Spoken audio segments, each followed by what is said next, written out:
Hello guys, അപ്പോൾ ഞാൻ ചെറിയൊരു വീഡിയോ ആയിട്ടോ വന്നിട്ടുള്ളത്. അപ്പോൾ നമ്മൾ അടിപൊളിയായിട്ടുള്ള ഒരു റെസിപ്പി ഉണ്ടാക്കാൻ പോകാം കേട്ടോ. ഇതിൻ്റെ പേരൊന്നും എനിക്കറിയില്ല കേട്ടോ, അറിയുന്നവർ കമൻറ്റ് ചെയ്യുക, ഇതിനൊരു പേരും കൂടി കമൻറ്റ് ചെയ്യുക. അപ്പോൾ നമുക്ക് ഉണ്ടാക്കാൻ തുടങ്ങിയാലോ. അപ്പോൾ അതിന് ഞാനിവിടെ മീഡിയം സൈസിലുള്ള ഉള്ളിയും തക്കാളി എടുത്തിട്ടുണ്ട്, പിന്നെ ഒരു പച്ചമുളകും കൂടി. എനിക്ക് മാത്രം ഉണ്ടാക്കുന്നത് കൊണ്ടാണ് ഇത്ര കുറച്ച് എടുത്തിരിക്കുന്നത്. അപ്പോൾ ആ ഒരു തക്കാളി നന്നായിട്ട് ഞാൻ അരിഞ്ഞ് എടുത്തിട്ടുണ്ട് കേട്ടോ. എന്നിട്ട് നമ്മുടെ ചീനിച്ചട്ടിയിലേക്ക് ആവശ്യത്തിനുള്ള വെളിച്ചെണ്ണ ഇട്ടിട്ട് നിരുള്ളി നന്നായിട്ട് വഴണ്ടി വരുമ്പോൾ അത് ജീരകവും ഉപ്പ് ഇട്ടിട്ട് അത് നന്നായിട്ട് വഴണ്ടി വരുമ്പോൾ അതിലേക്ക് തക്കാളിയും കൂടി ഇട്ടിട്ട് നന്നായിട്ട് ഇതാക്കണം കേട്ടോ.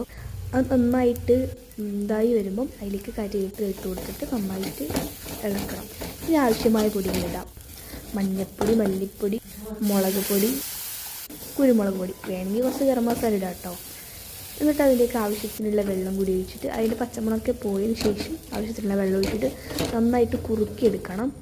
എന്നിട്ട് അതിലേക്ക് നമുക്ക് ചോറിട്ട് കൊടുക്കാം കേട്ടോ. അപ്പോൾ ഞാനിവിടെ സാധാ ചോറാണ് ഇട്ട് കൊടുക്കുന്നത്, സ്റ്റോറത്തെ അരിയാണ് കേട്ടത്.